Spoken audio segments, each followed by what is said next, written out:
N5 level အတွက်အခက်ဆုံးနဲ့အရေးကြီးဆုံးဖြစ်တဲ့အခန်း20က grammar လေးကိုပြောပြပေးပါမယ်။အားလုံးပဲမင်္ဂလာပါ။ဒီနေ့မှာတော့အခန်း20က grammar လေးကိုပြောပြပေးသွားမှာပဲဖြစ်ပါတယ်။ဒါဆိုရင်တော့စလိုက်ကြရအောင်နော်။အခန်း20က Futsuke ပေါ့နော်။သူက plain form လို့လည်းခေါ်တယ်။ Futsuke plain form ။ဒါကြောင့်စကားပြောပုံစံလေးပေါ့နော်။ပထမဆုံး verb ကိုကြည့်မယ်ဆိုရင်အခန်းလေးမှာတော့သင်ခဲ့ရတဲ့ mas, masan, mashita, masan deshita လုပ်သည်မလုပ်ဘူးလုပ်ခဲ့တယ်မလုပ်ခဲ့ဘူးပေါ့နော်အဲ့ဒီဟာကိုမှအခန်း20ရောက်တဲ့အခါမှာ mas, masan, mashita, masan deshita နဲ့မပြောတော့ဘဲနဲ့ဒီဘက်ညာဘက်မှာရှိတဲ့ form လေးတွေနဲ့ပြောပါတယ် mas ဒီဘာနဲ့တူလဲဆိုလို့ရှိရင် root form နဲ့တူပါတယ် masan ဆိုလို့ရှိရင်တော့ noun form နဲ့တူတယ် mashita ဆိုလို့ရှိရင်တော့ verb form နဲ့တူပြီးတော့ masan deshita ဆိုလို့ရှိရင်ကျတော့ nakata form လေးနဲ့တူပါတယ်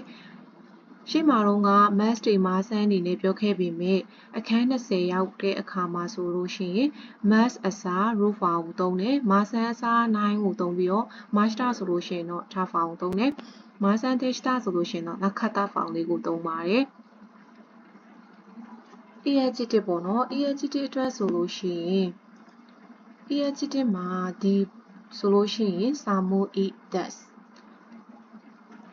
samu ides samu kunai des i ဖြုတ် kunai ပေါင်းမအေးဘူးပေါ့နော် samu kata အေးခဲ့တယ် samu kuna kata မအေးခဲ့ဘူးအဲ့တော့ဒီ mas လို့ပဲဒီဘူးခဲ့ဒီခဲ့ဘူးဆိုတဲ့ပုံစံလေးနဲ့ပဲသူကလည်းအစင်းလိုက်ပြီပေါ့နော်ဒီမှာဆိုလို့ရှိရင် samu i အေးတော့ samu kunai မအေးတော့ samu kata အေးခဲ့တော့ samu kuna kata မအေးခဲ့တော့ဆိုတဲ့ပုံစံမျိုးပေါ့နော်အဲ့ဒါကိုမှ fusuki ပြောင်းလို့ရှိရင်သူဒီအနောက်ကဒီ dash ကလေးတွေမပါတာတခုပဲကျန်တာအားလုံးဒီတူတူပါပဲအခန်း20ရောက်တဲ့အခါမှာပေါ့နော်အခန်း20ကလေဒီတိုင်းကြည့်ရင်တော့ခက်တယ်လို့ထင်ရပေမဲ့တခြားလေးလေ့လာမယ်ဆိုရင်တော့အရန်မခက်တဲ့ grammar လေးတွေမှာပါတယ်ပေါ့နော်အဓိကကဒီ mas ဆိုလို့ရှိရင် root form ပြောင်းသွားတယ် masan ဆို noun form ပြောင်းသွားတယ် mashita ဆို verb form ပြောင်းသွားတယ် masan deshita ဆို nakata form ပြောင်းသွားတယ်ဆိုတာလေးကိုသိရင်ရပြီပေါ့နော် root form တို့ noun form တို့ verb form တို့ nakata form တို့ကိုတော့မပြောပြပေးတော့ဘူးဒီအခန်း20လောက်ရောက်ပြီဆိုတော့လေရှေ့ရဟာလေးကလေ့လာပြီးသားဖြစ်မှာပေါ့နော်အရန်ဗီဒီယိုကရှိသွားမှာဆိုလို့ form ပြောင်းလေးတွေကိုမပြောပေးတော့ဘူးပေါ့နော်နောက်ထပ်တစ်ခုကတော့ adjective bb ဆိုတော့ noun adjective ပေါ့နော် noun adjective ကကြတော့သူဒီ sticky na sticky na ကိုမှလှပတော့အဲ့ဒါကိုမှဒီလို့ပြောင်းချင်ရင် sticky des sticky ချအာဒီမာဆန်မလှဘူး sticky deshita လှခဲ့တယ် sticky ချအာဒီမာဆန် deshita မလှခဲ့ဘူးအဲ့ဒါကိုမှသူဒီ des အတွက်ဆိုလို့ရှိရင်ဒါ sticky ဒါ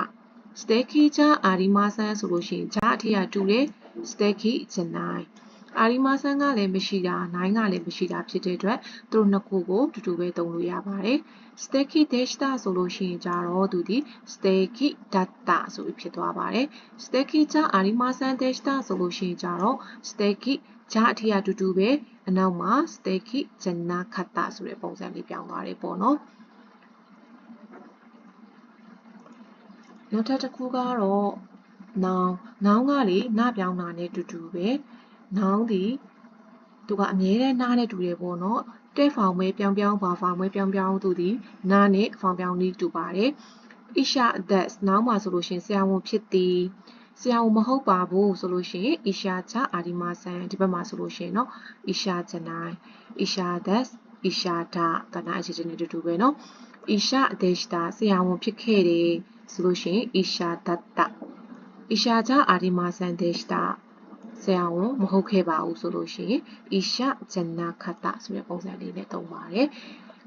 nakata ဖောင်ပြောင်းလေးပေါ့နော် nakata ဖောင်ပြောင်းလေးကမခက်ပါဘူးသူဒီ9ဖောင်ကိုအရင်ပြောင်း9ဖောင်လေးကနေမှ e လေးကိုဖြုတ်အနောက်ကနေပြီးတော့ kata လေးပေါင်းလိုက်တာပါဥပမာခါအဲမဆိုလို့ရှိရင်လေဒီ9ဖောင်ပြောင်းတော့ခါအဲ9ကနေမှ kata nakata ဖောင်ဆိုတဲ့ပုံစံလေးပြောင်းခြင်းတော့ e လေးကိုဖြုတ်ခဲ့အနောက်မှာ ခတ်တာလေးထပ်ပေါင်းလိုက်တော့ခါအေနာခတ်တာဖြစ်သွားပါတယ်အခန်း20မှာမေခွန်းပုံစံလုပ်ချင်တယ်ဆိုလို့ရှိရင် question mark လေးထည့်ပေးရပါတယ်ဥပမာဒါဘဲမတ်ကဆိုတဲ့နေရာမှာဒါဘဲရူဆိုလို့ရှိပြီးပြောပြီးတော့သူကအနောက်မှာ question mark လေးကိုထည့်ပေးလိုက်တယ်ပေါ့နော်ဒါဘဲရူဆိုပြီးတော့ question mark လေးနဲ့သုံးပါတယ် question mark လေးပါလို့ရှိရင်သူကမေခွန်းပေါ့နော်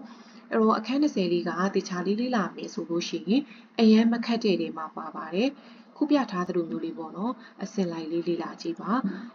mass ဆိုလို့ရှိရင် room နဲ့တူတယ်မာဆန်းဆိုလို့ရှိရင်9နဲ့တူတယ်မာစတာဆိုလို့ရှိရင်တာဖောင်နဲ့တူပြီးတော့မာဆန်းဒက်တာဆိုရင်တော့အခါတာဖောင်လေးနဲ့တူပါတယ်